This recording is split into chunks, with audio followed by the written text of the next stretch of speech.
Quand je le vis, je tombais à ses pieds comme mort. Il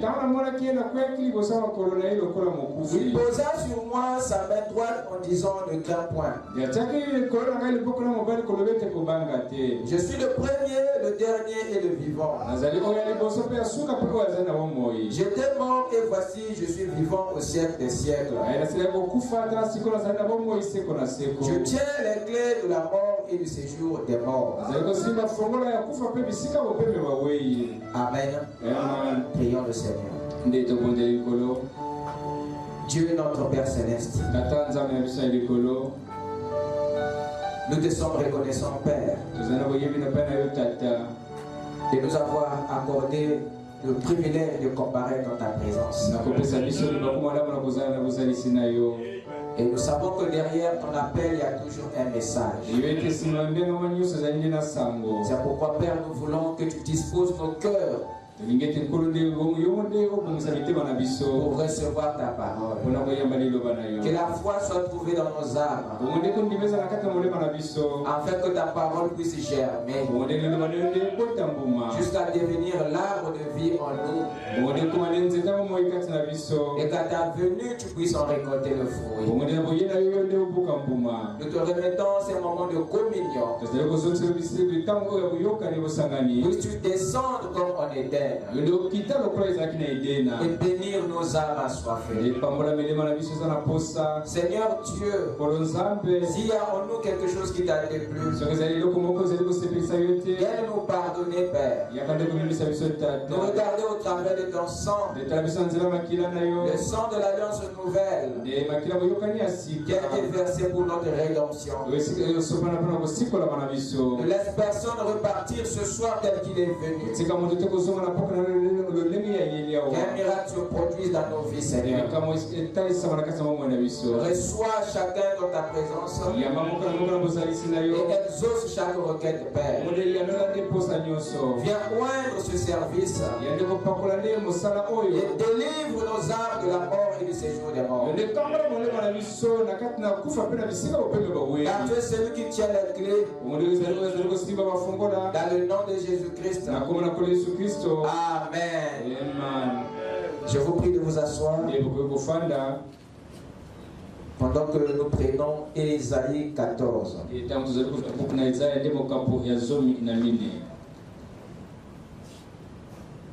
Nous allons commencer notre lecture à partir du verset 8.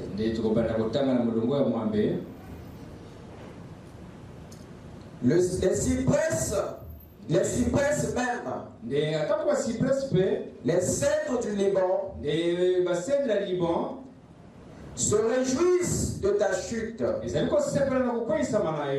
Depuis que tu es tombé, personne ne monte pour nous abattre. Le séjour des morts s'émeut juste dans ses profondeurs pour t'accueillir à ton arrivée. Il réveille devant toi les ombres. Il réveille devant toi les ombres. Tous les grands de la terre. Il fait lever de leur trône tous les rois des nations. Tous prennent la parole pour te dire. Toi aussi tu es sans force comme nous. Tu es devenu semblable à nous. Ta magnificence est descendue dans le séjour des morts. Avec le sang de tes luttes. Le sang de tes luttes. Le sang des stigmates.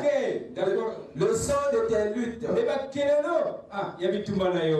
Sous toi est une couche de verre.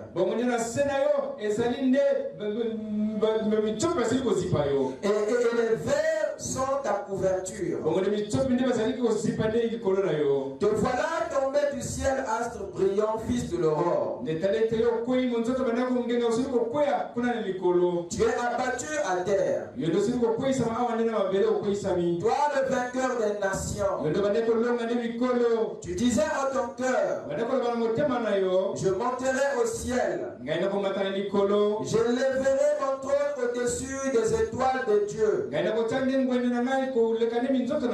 Je m'assierai sur la montagne de l'assemblée. À l'extrémité du septentrion. Je monterai sur le sommet des nuées. Je serai semblable au très haut.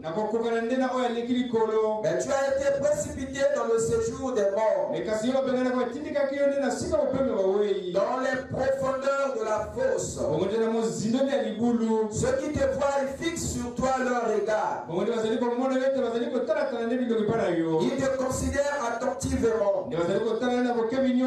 Est-ce là cet homme qui faisait trembler la terre, qui ébranlait les royaumes, qui réduisait le monde en désert, qui ravageait les villes et ne relâchait point ses prisonniers? Tous les rois des nations, oui, tous, reposent avec honneur chacun dans son tombeau. Mais toi, tu as été jeté loin de ton sépulcre, comme un rameau qu'on dédaigne, et comme une dépouille de gens tués à coups d'épée, et précipité sur les pierres d'une fosse, comme un cadavre foulé aux pieds. Tu n'es pas réuni à eux dans le sépulcre. Tu n'es pas réuni à eux dans le sépulcre, car tu as détruit ton pays. Tu as fait périr ton peuple. On ne parlera plus jamais de la race des méchants. Amen. Que le Seigneur bénisse sa parole. Amen. Amen. Nous allons poursuivre notre sujet ce soir. Par la grâce du Seigneur. Nous sommes donc sur les clés de la mort et du séjour des morts. Amen. Amen. Amen. Nous avons vu que la mort et le séjour des morts étaient deux grands mystères que même les anges ignoraient dans les détails. Et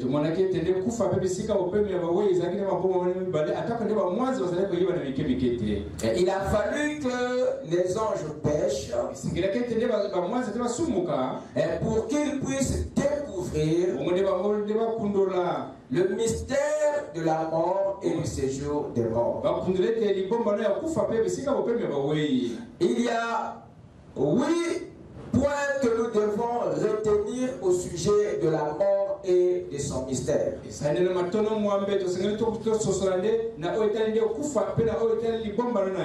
Vous êtes prêts? On peut avancer? Je disais qu'il y a 8 points que nous avons à retenir au sujet de la mort et de son mystère. Les 8 points que je vais annoncer, c'est presque un résumé de ce que nous avons dit le dimanche. Voilà ce qu'il faut retenir au sujet de la mort et de son mystère. Premièrement, la mort est une conséquence et non une création.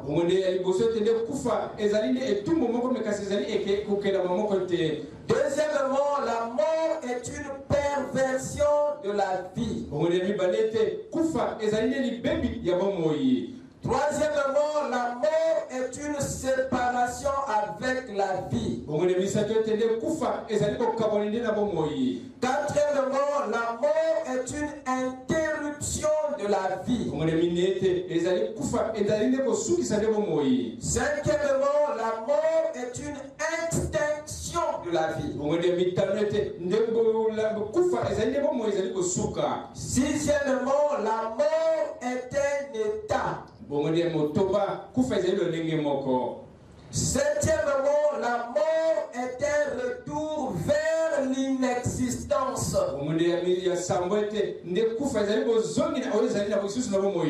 Vers le néant. Et huitième point, la mort est un processus. Amen. Amen. Amen. Avez-vous retenu cela? Voilà la définition de la mort. La mort est une conséquence qui vient en processus. La mort est une perversion qui s'installe en étapes. La mort est une séparation qui se fait en processus.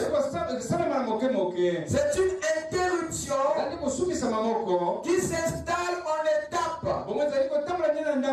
C'est une extinction qui vient en processus. La mort est un état qui vient en étape. La mort est un retour, mais qui se fait en processus. Est-ce que c'est clair? Allons-y avec moi dans Marc 11. Marc 11, à partir du verset 11. Nous voyons ici le Seigneur nous donner deux grandes leçons. Très très importantes. Marc 11. Commençons avec moi au verset 11. Il est dit ceci. Jésus entra à Jérusalem dans le temple. Quand il eut tout considéré, et comme il était déjà tard, il s'en alla à Bethanie avec les 12. Jésus alla où? À Bethanie. Avec qui? Les 12 disciples. Le verset 12. Le lendemain, après qu'ils furent sortis de Bethanie, Jésus eut faim. Apercevant de loin un figuier qui avait des feuilles, il alla voir s'il y trouverait quelque chose. Et son étant approché, il ne trouva que des feuilles, car ce n'était pas la saison des figues. Prenant alors la parole, il lui dit: à qui? Au figuier. Jésus dit au figuier que jamais personne ne mange de ton fruit. Et ses disciples l'entendirent. Les disciples entendirent entendu ce que Jésus venait de déclarer au figuier. Quelqu'un m'écoute? Ils arrivaient à Jérusalem. Et là, ils partent maintenant de Bethanie pour entrer à Jérusalem. L'entrée à Jérusalem se fait après que Jésus ait parlé au figuier. Après que Jésus ait maudit le figuier. Le voilà maintenant à Jérusalem. Et Jésus entra dans le temple. Il se mit à chasser ceux qui vendaient et qui achetaient dans le temple. Il renversa les tables des changeurs et les sièges des vendeurs de pigeons. Et il ne laissait personne transporter aucun objet à travers le temple. Et il enseignait et disait: n'est-il pas écrit, ma maison sera appelée une maison de prière pour toutes les nations? Mais vous en avez fait une caverne des voleurs. Les principaux sacrificateurs et les scribes l'ayant entendu cherchèrent les moyens de le faire périr. Car ils le craignaient parce que toute la foule était frappée de sa doctrine. Et quand le soir fut venu, Amen. Remarquez le temps qui est passé. Remarquez le temps qui s'est écoulé. Et là nous sommes maintenant au soir. Quand le soir fut venu, Jésus sortit de la ville. Le matin, ça fait beaucoup de jours, hein? Le matin, en passant, les disciples virent le figuier séché jusqu'aux racines. Pierre, se rappelant ce qui s'était passé,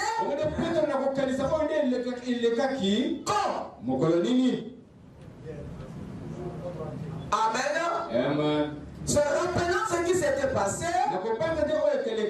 dit à Jésus: Rabbi, regarde, le figuier que tu as maudit a séché. Jésus prit la parole et leur dit: ayez foi en Dieu. Amen. Ayez foi en Dieu. Je vous le dis en vérité, si quelqu'un dit à cette montagne: ôte-toi de là et jette-toi dans la mer, s'il ne doute point dans son cœur, et croit que ce qu'il a dit arrive, il verra s'accomplir. Amen. Il nous a été rapporté par les enseignants que cette histoire a été donnée pour nous enseigner sur la foi. Or, il y a deux choses que Jésus voulait nous enseigner dans cet acte miraculeux. Il n'y avait pas que la foi que Jésus voulait enseigner. Il n'y avait pas que la foi que le Seigneur voulait démontrer. Mais il y a plutôt une autre chose qui était dans cet acte, qui était dans cette histoire, qu'il voulait aussi que nous saisissions. Jésus voulait montrer aux disciples que la mort était un processus. Ça, c'est l'enseignement qui n'a jamais été donné par les mots, mais qui a été révélé dans l'histoire, dans l'acte qui a été posé. Ça, c'est le premier. Il voulait montrer à l'église que la mort est un processus. Et deuxièmement, il voulait montrer aux disciples que la foi est une force. Voilà les deux enseignements de Marc 11. Je peux entendre la main. Donc en réalité, le premier enseignement n'était pas la foi, mais le processus de la mort. Quand Jésus a parlé au figuier, lorsque Jésus a maudit le figuier, par la parole, Jésus avait déjà ôté la vie. Pendant que les feux étaient encore verts, mais la mort avait déjà commencé dans les racines. Jusqu'au lendemain. Mais au soir, ou plus tard le matin, c'est là que les pierres se rendent compte que la mort qui avait commencé hier était arrivée à son terme. Tu maître, regarde, le figuier que tu as maudit a maintenant séché. Pour eux, la mort c'était la sécheresse. Pour eux, l'arbre est mort quand il a séché. Mais pour Jésus, l'arbre était mort quand il avait parlé. Et la mort avait déjà été activée. Mais pendant que l'arbre était encore verdoyant. Donc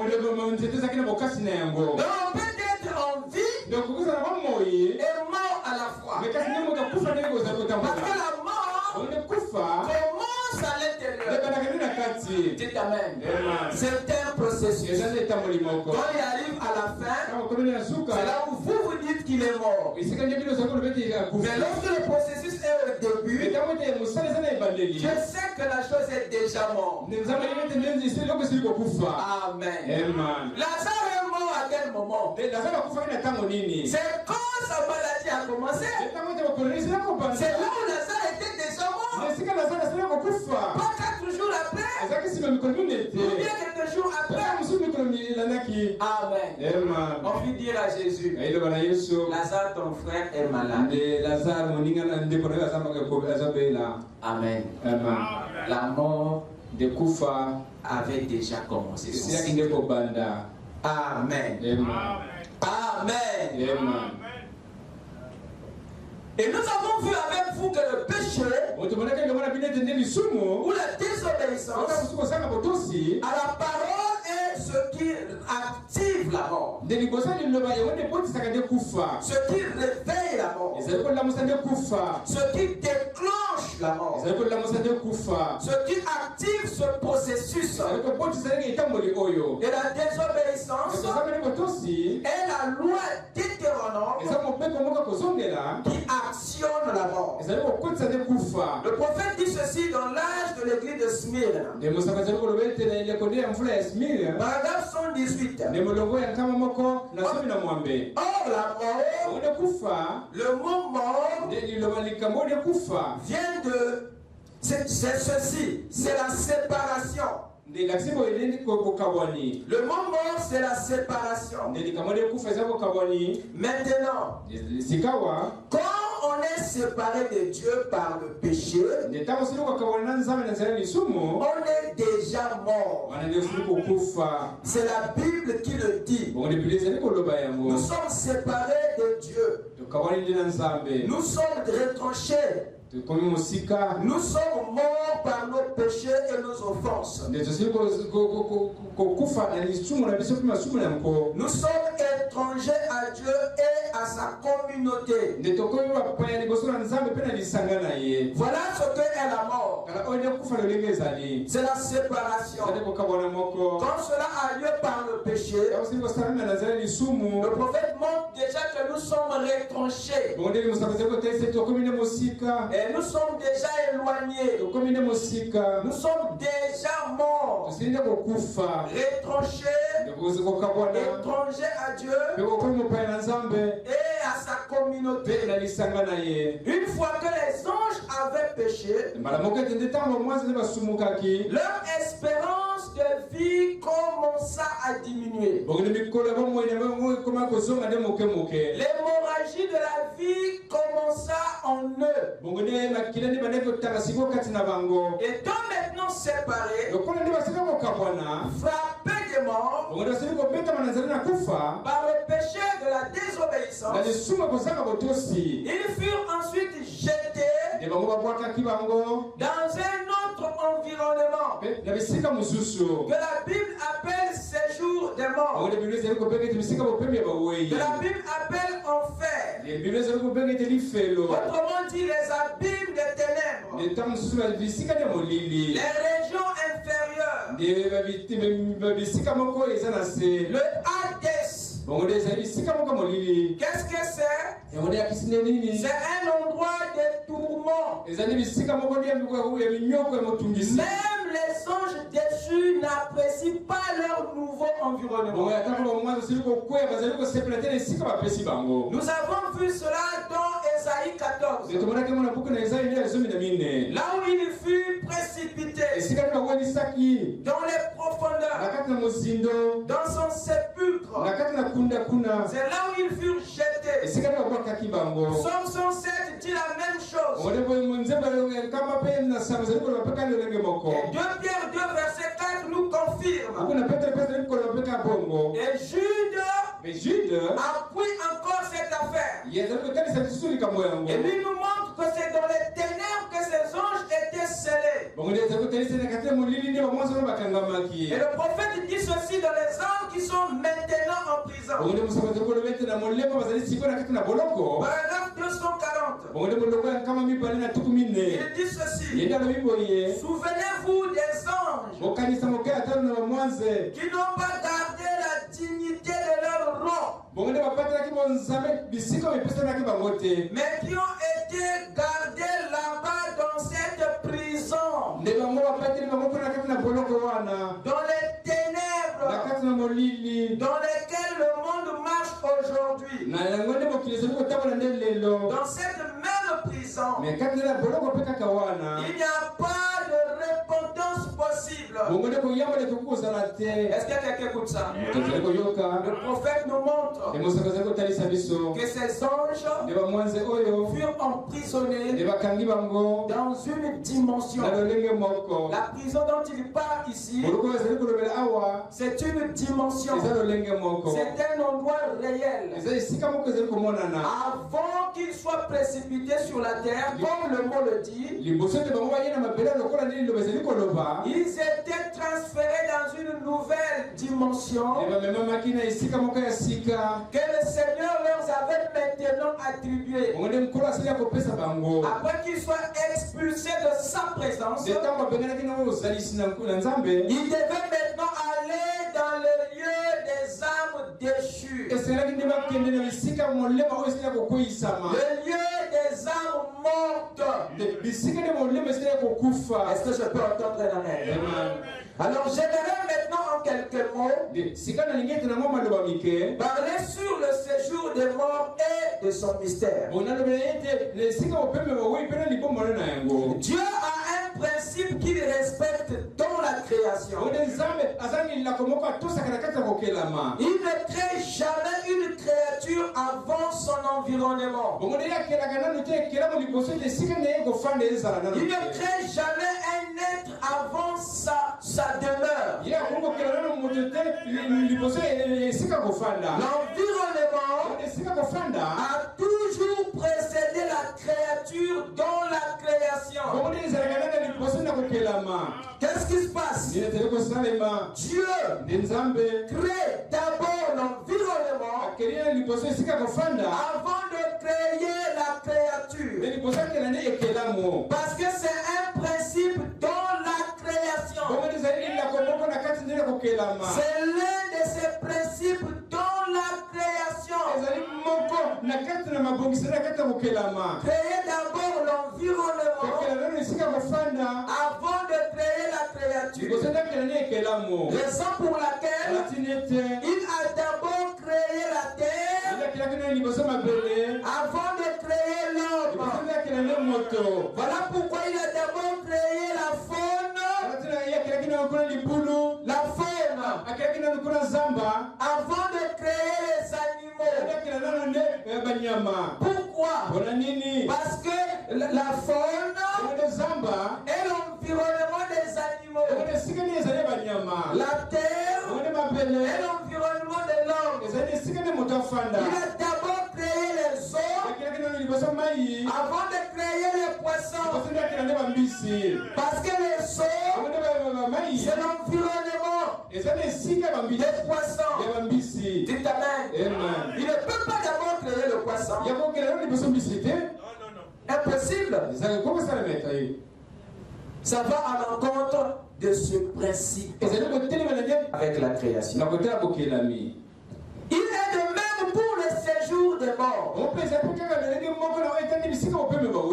vous appelez communément sous le nom de l'enfer, ou les temps de feu. Ce sont des lieux, des endroits, des environnements que Dieu a préparés. C'est-à-dire qu'il a créé bien avant l'apparition des anges et des hommes. Oh, je parle à moi-même. Allez-y avec moi dans Matthieu 25. Rapidement. Matthieu 25.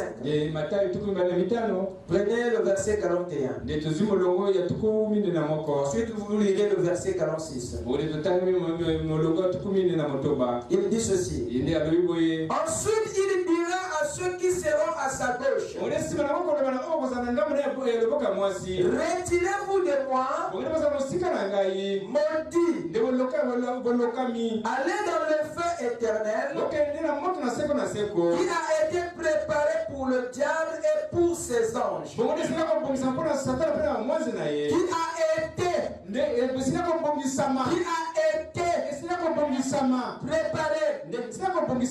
au passé. On envoie les maudits dans un endroit qui a existé. Il a été préparé. Il a été créé bien avant. Dites amen.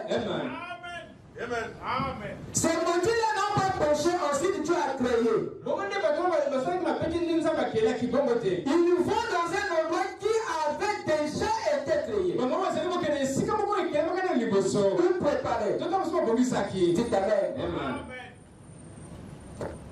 Parce que l'enfer ou le temps de feu, c'est un lieu. C'est un environnement. Il ne peut que préexister. Il ne peut que exister avant. Il devrait venir avant. Mais la bonne question ici, c'est à quel moment il a été préparé. À quelle période il a été créé. Amen. Était-il créé avant les anges et les hommes, ou après? Était-il créé avant les cieux et la terre, ou après? Amen. Voilà les questions que nous devons nous poser au sujet de cette affaire. Allons-y dans pourquoi je suis contre la religion organisée. Il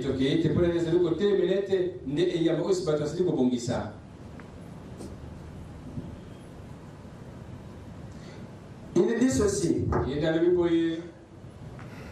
Donc, paragraphe 28, pour ceux qui prennent des notes.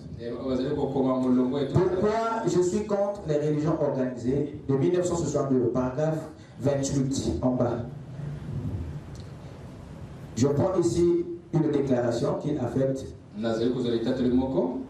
La Bible dit que l'enfer a été créé pour le diable et ses anges. Donc il n'est pas éternel. Il y a eu un temps où ça n'existait pas. Oui, à quel moment? Où ça n'existait pas. Vous avez compris ça? Il continue. Donc il n'est pas éternel. Il y a eu un temps où ça n'existait pas. Et il y aura un temps où ça n'existera plus. Moi, la question qui m'intéresse, quand ça a existé, nous savons qu'il n'a pas existé avant la création des cieux. Il n'a pas existé au même temps que Dieu. Parce que si l'enfer a existé au même temps que Dieu, ça donnerait à l'enfer un caractère éternel. Mais par contre, il n'a pas existé au même temps que Dieu. Mais l'enfer a existé à la création des cieux. Pour qu'il ait une fin,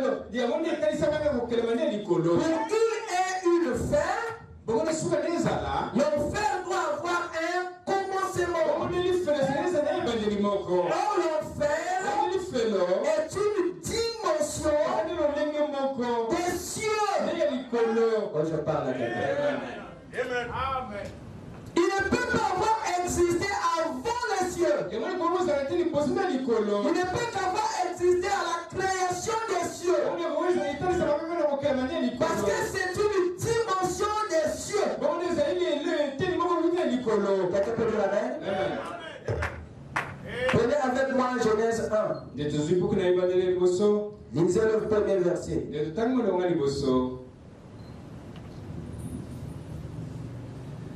Au commencement, Dieu créa les cieux et la terre. Un verset très court, mais qui regorge beaucoup de mystères. Les cieux et la terre qui furent créés ici au commencement étaient des territoires que Dieu a ajouté à son royaume par la création. Et les cieux que vous entendez ici, c'est une étendue de plusieurs mondes. C'est un périmètre de plusieurs territoires. Les cieux que vous entendez, c'est un bloc de plusieurs environnements. Un bloc de plusieurs couches. De plusieurs dimensions. De plusieurs domaines. Voilà pourquoi le mot cieux est au pluriel. Pour vous dire que Dieu n'avait pas créé un ciel, mais plusieurs ciels. Lisez votre Bible. Au commencement, Dieu créa quoi? Le ciel. Quoi alors? Les cieux. C'est pluriel, n'est-ce pas? Pour vous dire qu'il y avait plusieurs ciels que Dieu avait créé au commencement. Je parle à quelqu'un? Voilà. Amen. Remarquez bien. Allez avec moi dans 2 Corinthiens. Rapidement. 2 Corinthiens chapitre 12. Nous sommes en train de parler sur le séjour des morts et son mystère. Il y a un mystère autour de lui. C'est ce que nous allons essayer de percer pour dissiper les zones d'ombre. 2 Corinthiens 12 à partir du verset 2 jusqu'au verset 4. C'est l'apôtre Paul qui parle. Voici ce qu'il nous dit. Je connais un homme en Christ qui fut il y a 14 ans ravi jusqu'au 3e ciel. Vous écoutez ça? C'est Paul qui nous apporte ce témoignage. Qu'il a connu un homme qui fut ravi jusqu'au 3e ciel. Il continue. Son fut dans son corps, je ne sais. Son fut hors de son corps, je ne sais pas. Mais Dieu le sait. Et je sais que ce homme, si ce fut dans son corps ou sans son corps, je ne sais pas. Il fut enlevé dans le paradis. Donc Paul attribue le paradis au 3e ciel. Pour lui, le 3e ciel dans lequel cet homme fut ravi, pour Paul était le paradis. Et il n'a pas tort. Mais la question ici, le problème ici, ou la révélation de Dieu pour nous ici, c'est le 3e ciel. Or, s'il y a eu un 3e ciel, il y a eu un 2e ciel.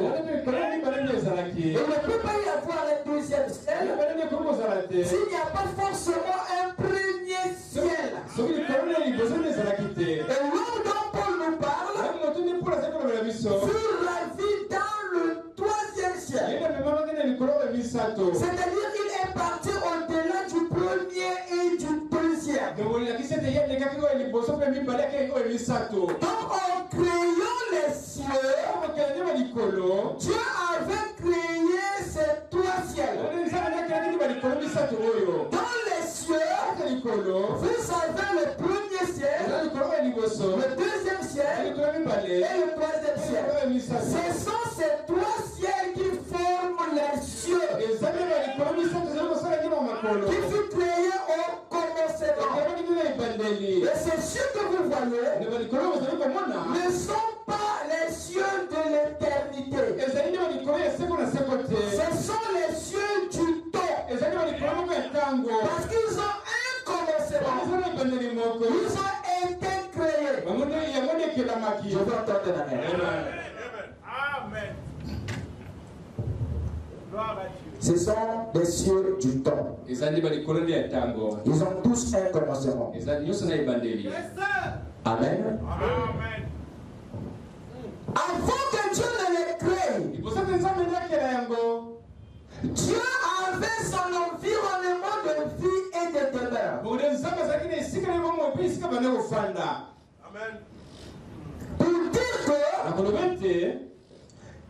ces cieux et la terre n'ont rien à voir avec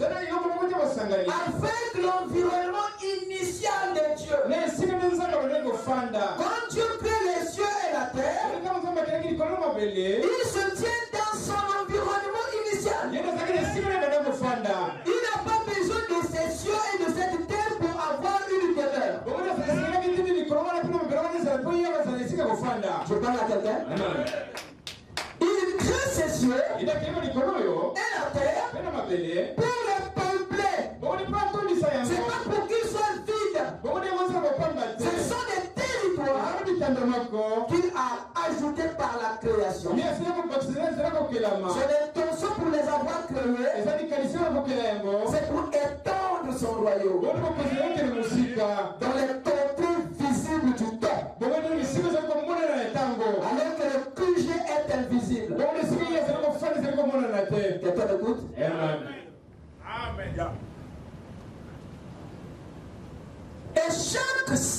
On est des colonnes qui fut créé ici est un monde.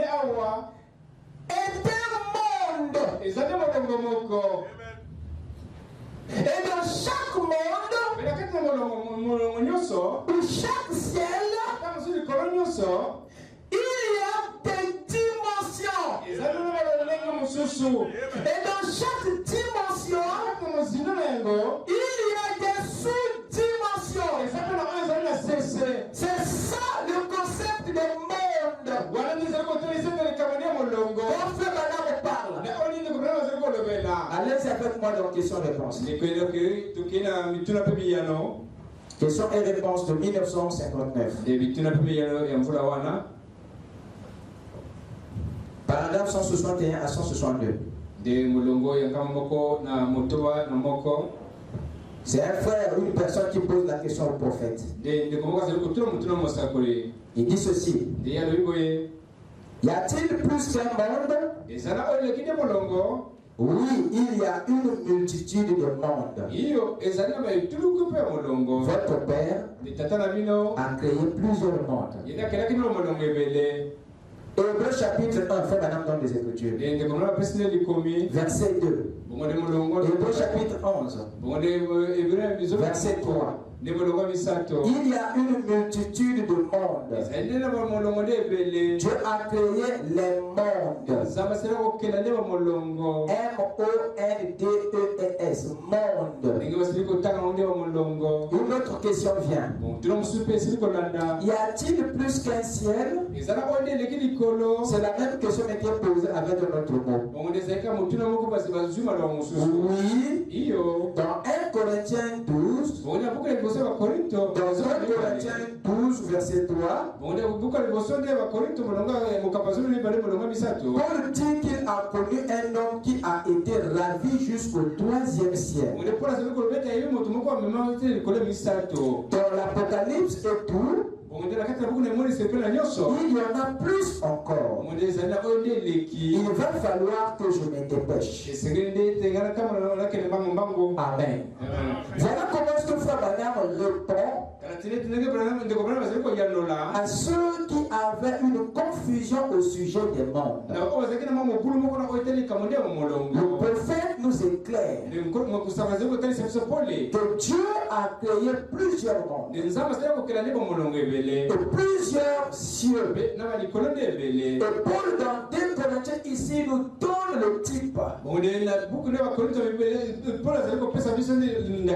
Alors remarquez, dans le 3e ciel ici, nous avons des dimensions et des sous-dimensions. Dans le 3e ciel par exemple, nous avons le trône. Vous êtes avec moi? Nous avons le trône qu'on appelle la 7e dimension. Et nous avons la présence de Dieu ou le paradis. Autrement dit, la 6e dimension. Donc, dans le 3e ciel, vous avez la 7e dimension et la 6e dimension.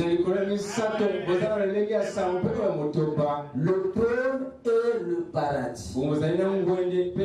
Ce sont les dimensions du 3e ciel.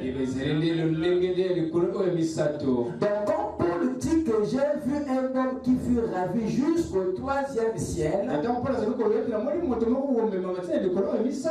vous écoutez ça? Il parle des mondes au-delà des autres mondes. Maintenant, il donne une précision. Paul utilise le mot paradis, qui était repère pour vous les lecteurs, afin que vous ne vous trompiez pas de là où il était précisément. En parlant du paradis, en rapport avec le 3e ciel, Paul parle de la 6e dimension et non de la 7e. Est-ce que vous êtes vivant? Amen, amen. Amen. Voilà les deux dimensions du troisième ciel. Dans chaque ciel, il y a des dimensions. Et dans chaque dimension, il y a des sous-dimensions. Et tout ça, ce sont des territoires de notre royaume. Quelqu'un peut dire amen? Amen. Les cieux sont les cieux de l'Éternel. Et il a donné la terre au Fils de l'homme. Psaume 115, verset 16. C'est la propriété de Dieu. Ce sont ces territoires. Amen. Dans le deuxième ciel ici, vous avez la cinquième dimension et la quatrième dimension. Voilà les dimensions du deuxième ciel. Et la cinquième dimension, c'est elle qu'on appelle enfer. C'est elle qu'on appelle le Hadès. C'est elle qu'on appelle les abîmes de ténèbres. C'est elle qui s'appelle les régions inférieures. C'est elle. Amen. Le séjour est mort. Est-ce que c'est clair? Donc vous voyez maintenant que l'enfer était une dimension du deuxième ciel. En créant les cieux, Dieu avait créé aussi la cinquième dimension. Parce que cette dimension a apparu avec les cieux à la création. Mais sauf que les anges ne savaient rien au sujet de sa cinquième dimension. Ils ne savaient pas le mystère qu'il renfermait. Dieu leur parlait, mais ne pouvait pas avoir une idée. Parce que l'entrée dans cette dimension exige le péché. Les anges au ciel, c'était le plus grand mystère qu'ils ne connaissaient pas. La mort et la cinquième dimension de séjour de mort. Et là, il y a quoi là-bas? Il dit non, ça ne vous regarde pas. Mais pourtant, cette dimension est juste sous leur dimension. Il ne peut pas avoir accès, il ne peut pas le connaître, parce qu'il ne peut connaître cette dimension que celui qui pêche. Quand tu pêches, c'est là que tu découvres c'est quoi la mort. C'est là que tu goûtes cette dimension. Amen. Le Saint-Esprit est donné pour ceux qui croient. Et cette dimension est ouverte à ceux qui pêchent et qui sont morts. C'est clair? Voilà pourquoi c'était un mystère pour les anges. Amen. La cinquième dimension, c'était lui, le séjour des morts. C'était une prison des âmes, une prison des esprits. Et après lui, vous avez la quatrième dimension qui est les ondes. C'est une dimension neutre des cieux. N'importe qui peut passer là. Quelqu'un peut dire amen? Et dans le premier ciel ici, vous avez quoi? Vous avez l'espace et le temps. L'espace-temps. Ou la troisième dimension. Vous avez la matière qui est la deuxième dimension. Vous avez la lumière qui est la première dimension. Et la Terre, notre merveilleuse planète, élément du premier ciel. La terre est une dimension du premier ciel. Parce que c'est une matière. Dites amen. La terre est un élément du premier monde. Dites amen. Lisons le prophète si vous voulez. Je vais aller ici dans le vrai sceau de Pâques.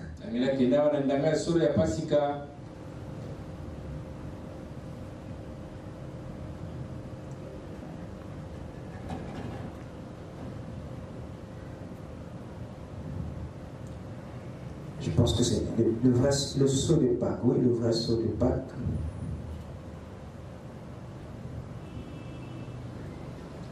Paragraphe 122. Je l'ai ici en anglais.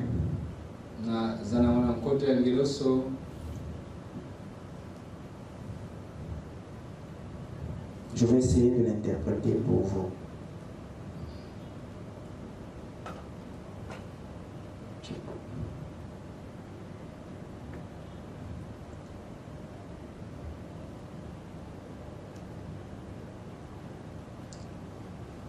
Oh là là.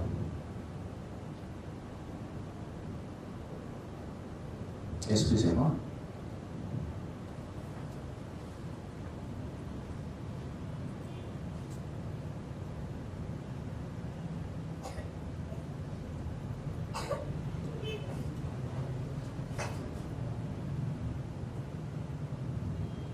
Le vrai sceau de Pâques.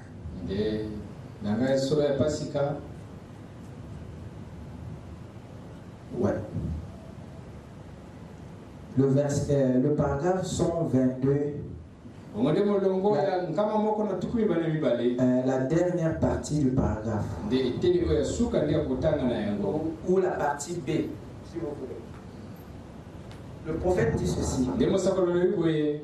En parlant de ces dimensions, de ces cieux, bien sûr.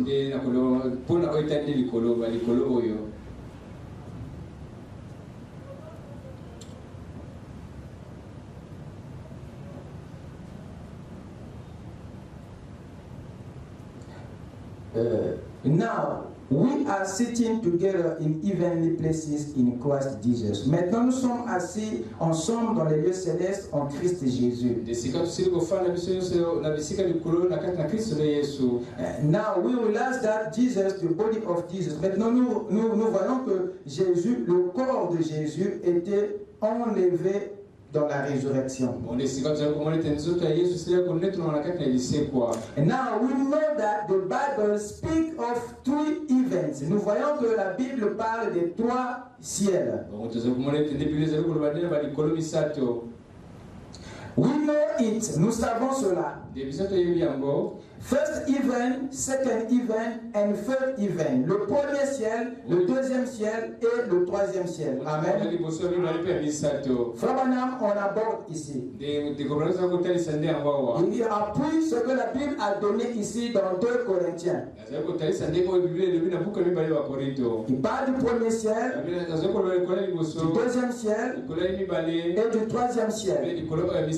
Maintenant, dans l'étape actuelle de mon ministère, le prophète maintenant détaille les dimensions de ces trois ciels dont il a parlé dans le vrai sceau de Pâques. Dans l'étape actuelle de mon ministère, à partir du paragraphe 21, il dit ceci: maintenant, quand nous venons ici, nous souvenons que nous vivons dans 3 dimensions. Je ne sais pas si je peux les nommer ou non. L'une d'elles, c'est la lumière. L'autre, c'est la matière. Frère Branham pose la question à un frère dans la salle. Tony, tu te rappelles quelle est la troisième? Le temps, exact. Donc, la lumière, la matière et le temps. Et nos cinq sens contactent ces dimensions. Notre vue contacte la lumière. Notre toucher contacte la matière. Et ainsi de suite. Bon, mais par la science, nous avons contacté la quatrième dimension. Pour ainsi dire, en ce moment, des images sont en train de traverser ce bâtiment. Des voix de la radio, des images de la télévision, que nos sens n'arrivent pas à contacter. Mais pourtant, au moyen d'un tube ou d'un dispositif à cristal, on arrive à capter ces ondes dans l'espace et les manifester. Donc vous voyez, dans ce bâtiment même en ce moment, il y a des actions des gens en direct. Dans l'air, des voix en direct. Elles sont ici, nous le savons. Elles sont absolument la vérité. Et tout ce qu'on fait, c'est de les capter. Je ne comprends pas le mécanisme de ces choses que la science a inventées. Mais nous savons que cela nous prouve qu'il y a une quatrième dimension. Maintenant, la cinquième dimension, c'est l'endroit où va le pécheur. L'incroyant, quand il meurt, la cinquième dimension est en quelque sorte la dimension horrible. Vous écoutez ça? Et quand un chrétien meurt, il va dans la sixième dimension. Et Dieu, lui, se trouve dans la septième dimension. Voilà les dimensions des cieux. Amen. Et ici, le prophète nous décrit la cinquième dimension comme étant la dimension où va le pécheur ou l'incroyant. Pour avoir douté à la parole, Lucifer et ses anges furent envoyés dans cette dimension. C'est par le péché qu'il était maintenant déclaré illégitime pour aller, légitime pour aller dans ces lieux. Amen. Amen. Le péché est la seule chose qui leur a donné le droit, qui leur a ouvert la porte à cette dimension. Ce qu'il faut retenir, c'est que le séjour des morts, pour la cinquième dimension, l'enfer est une dimension des cieux. Précisément, une partie, un territoire du deuxième ciel. Et Dieu l'avait créé quand il créa les cieux. Dans cette dimension, était inclus dans les cieux. Était incorporé. Il est né au même temps que les cieux. Il était un mystère des cieux. Dites Amen. Mais que les anges ont découvert, ont connu après les péchés. Je parle à quelqu'un. Prenez avec moi une autre déclaration qui nous situe, qui nous donne la disposition intérieure du séjour des morts.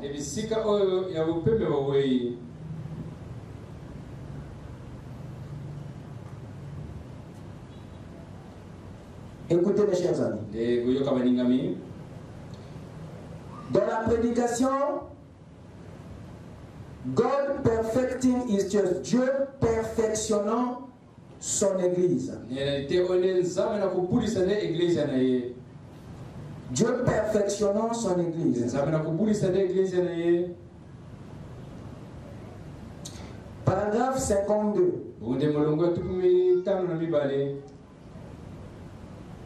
Il dit ceci. Je l'ai ici en anglais et je vous donne cet extrait de la déclaration du prophète sur la, comment on appelle ça, la structure du séjour de mort ou de la 5e dimension. Il dit ceci: There is a trinity of hell, like there is a trinity of heaven. Il y a une trinité d'enfer ou en enfer. Comme il y en a aussi une trinité au ciel. Vous écoutez ça? Il nous donne ici la division ou les sous-dimensions de cette dimension appelée la 5e dimension. Parce que dans les dimensions, il y a les sous-dimensions. Les sous-dimensions sont les parties ou les segments, les départements, les compartiments des dimensions. Il nous dit que en enfer, donc dans la 5e dimension, Frère dit qu'il y a une trinité. Or, le mot trinité, ça signifie trois. Le prophète nous montre que la 5e dimension a trois compartiments. Comme au ciel, ou dans la 6e dimension, il y a trois compartiments dans le séjour des morts. Voilà pourquoi dans Ésaïe 14, lorsque les anges furent précipités,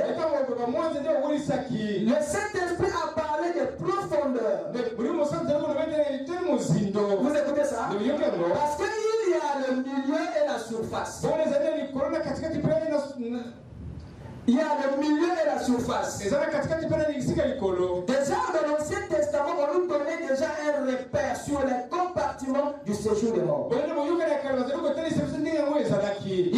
une trinité en enfer.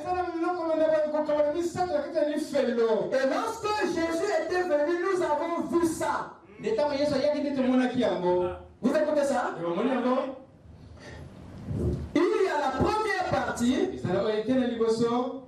C'est là où étaient Abraham et les saints. Ensuite, la Bible a parlé de l'abîme.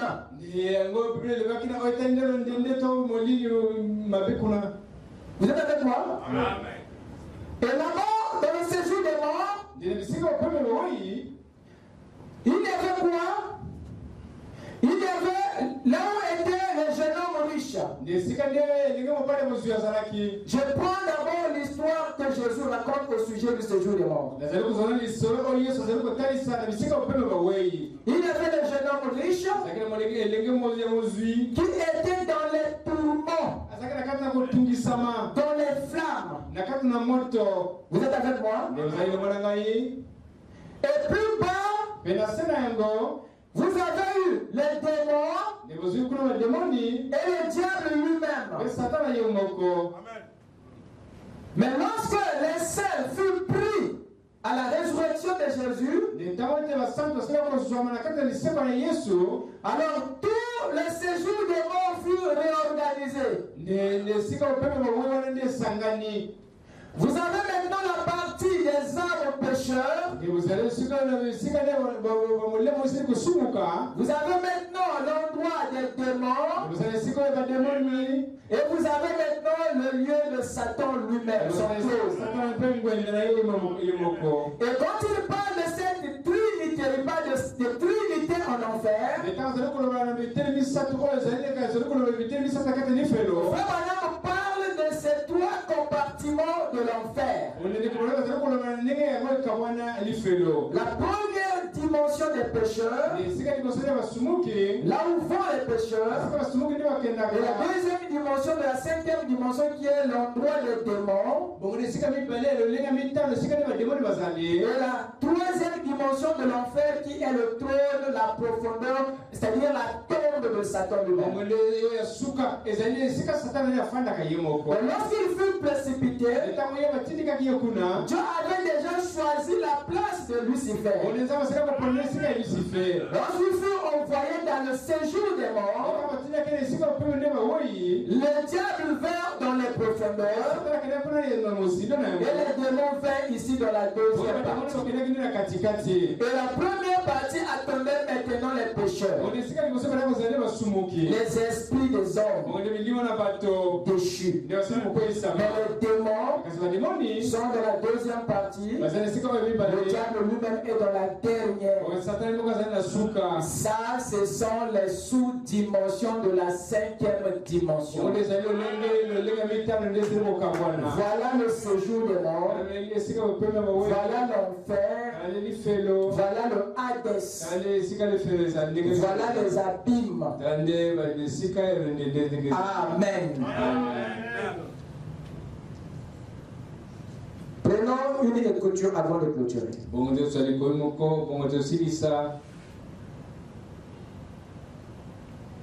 Je vais aller dans questions et réponses.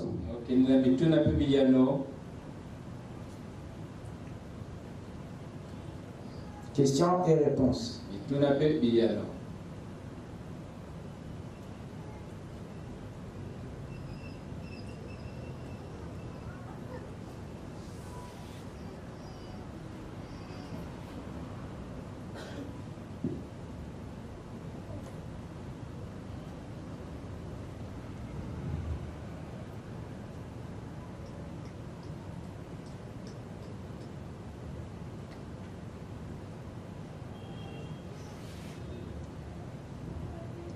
Questions et réponses de 1957.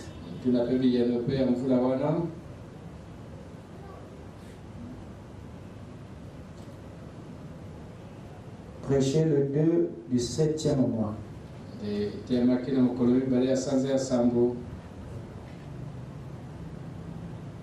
Pardon, prêcher le 2 du 10e mois.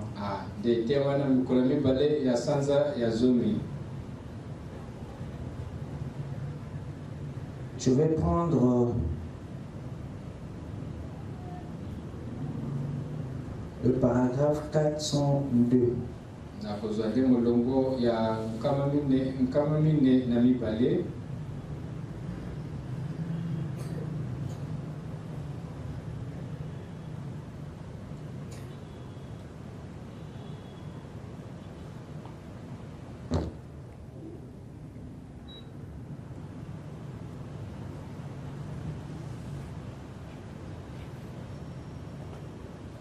Ce que le prophète dit ici.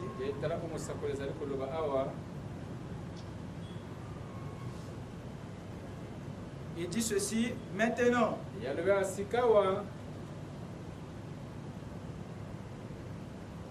Il n'en est pas ainsi du méchant. Il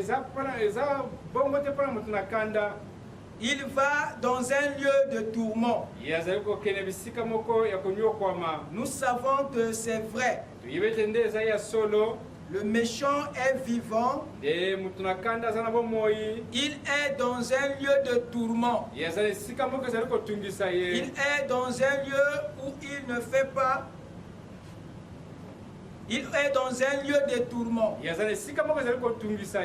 Le prophète montre ici que le pécheur, lorsqu'il est précipité, en parlant de Lucifer et des anges,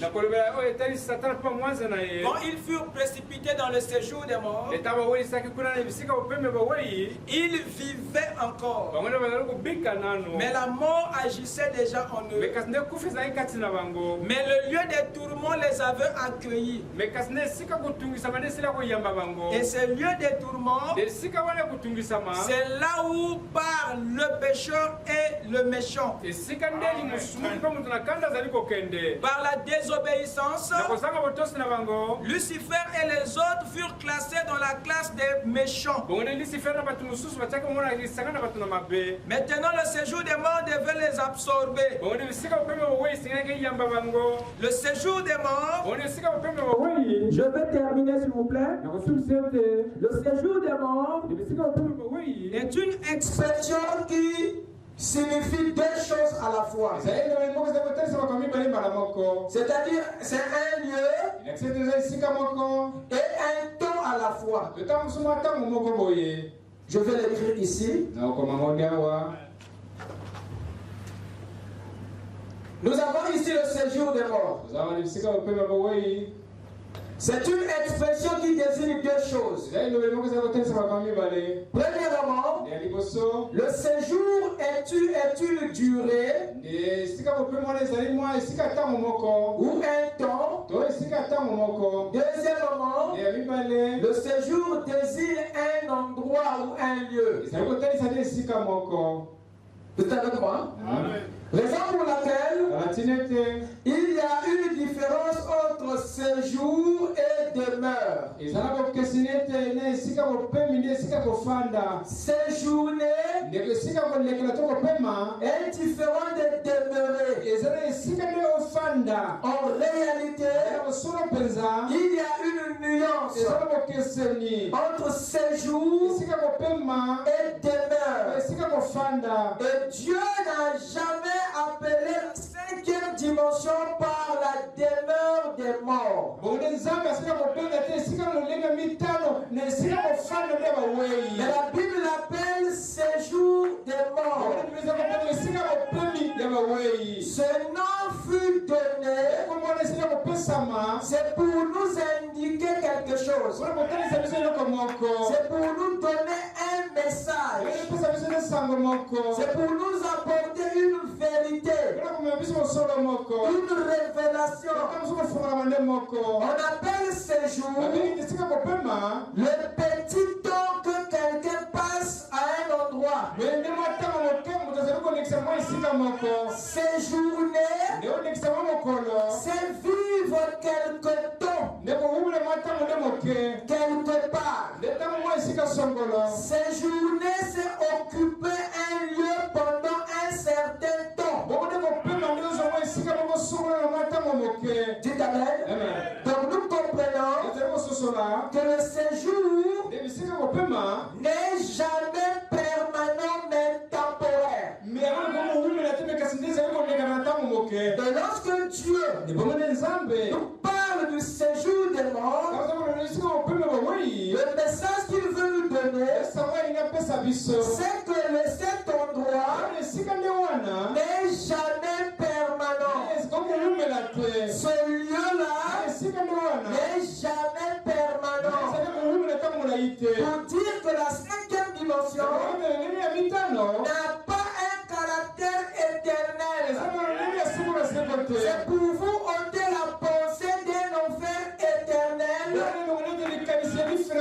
que Dieu et la Bible appellent l'enfer séjour.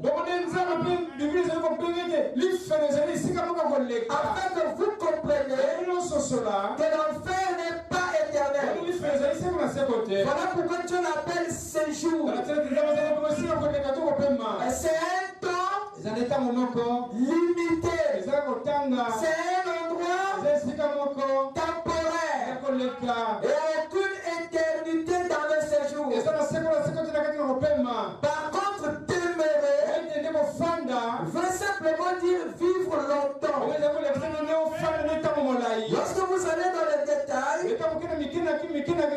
on vous dirait que demeurer, c'est habiter sans délai fixé à un endroit.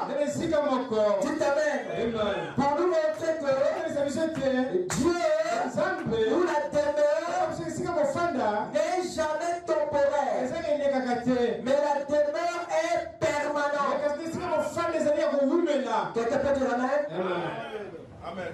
Les morts n'ont pas une demeure, mais les morts ont un séjour. C'est les vivants qui ont une demeure. Ce n'est que l'époux et l'épouse qui ont une demeure future. Et leur demeure est éternelle. Parce que l'épouse est vivante. Mais les morts n'ont pas une demeure. Dites amen. Ils ont un séjour. Pour montrer que l'enfer a une fin. Elle a commencé et elle terminera. Voilà pourquoi Dieu l'appelle séjour, pour que le cœur des fils de Dieu ne se trouble pas. Ce n'est que quelque chose de peu de temps. Tous ceux qui sont partis, tous les démons, et même cet endroit aura une fin. C'est pour un temps déterminé. C'est un lieu limité. Que le Seigneur vous bénisse.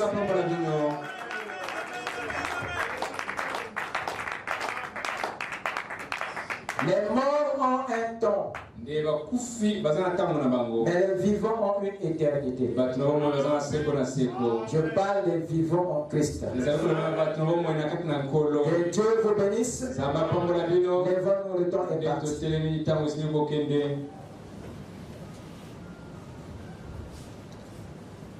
Nous allons continuer dimanche à essayer de sonder le mystère du séjour des morts. Avec nos têtes inclinées. Ma richesse et ma gloire et ma félicité, ô Jésus, c'est de croire que tu m'as racheté. Rempli de confiance en toi, divin Sauveur, je vis dans l'espérance et je marche sans peur. La la la la la, la la la la la, la la la la la.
Chacun puisse élever sa voix pour prier, pour parler à son Dieu.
Seigneur notre Dieu,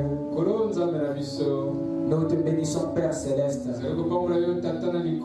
pour ta parole de ce soir, pour la lumière Seigneur dans nos esprits. Et nous croyons que Père, nous avons été éclairés. Et comme tu viens de le dire, cet endroit n'est pas pour les fils de Dieu, mais c'est l'endroit des pécheurs. Merci Seigneur Jésus de nous avoir mis en dehors de cela. Parce que tu as dit que cela a été créé pour le diable et ses anges. Nous sommes reconnaissants Seigneur de nous avoir donné la marque de Jésus qui nous épargne de cet endroit. Merci Seigneur pour le ciel. Merci pour le trône. Merci pour la 6e dimension. Nous croyons Père que nous sommes déjà ressuscités, assis dans les lieux célestes en Jésus-Christ. Oh Dieu Tout-Puissant, merci pour cette assurance. Accompagne ton peuple Père, et que cela tienne dans leur âme comme une encre Seigneur. Qu'aucun démon de l'enfer ne puisse les convaincre Père du monde. Merci Seigneur pour le sang de Jésus qui nous a scellés, qui nous a marqués Seigneur. Oh Dieu, maintenant même Seigneur, nous jubilons dans les lieux célestes. S'il y a en nous Seigneur quelques manquements, nous te prions Seigneur de les combler. Nous te prions Seigneur de les arranger. Nous demandons ton assistance. Que ton ange Seigneur amène chacun Seigneur dans ce chemin de la vérité. Accompagne ton peuple. S'il y a un homme de mes pères, donne-nous des moments comme celui-ci pour sonder les promesses. Accorde le Père. Alors nous te prions dans le nom de Jésus-Christ. Amen. Que Dieu vous bénisse. Allez, Shalom.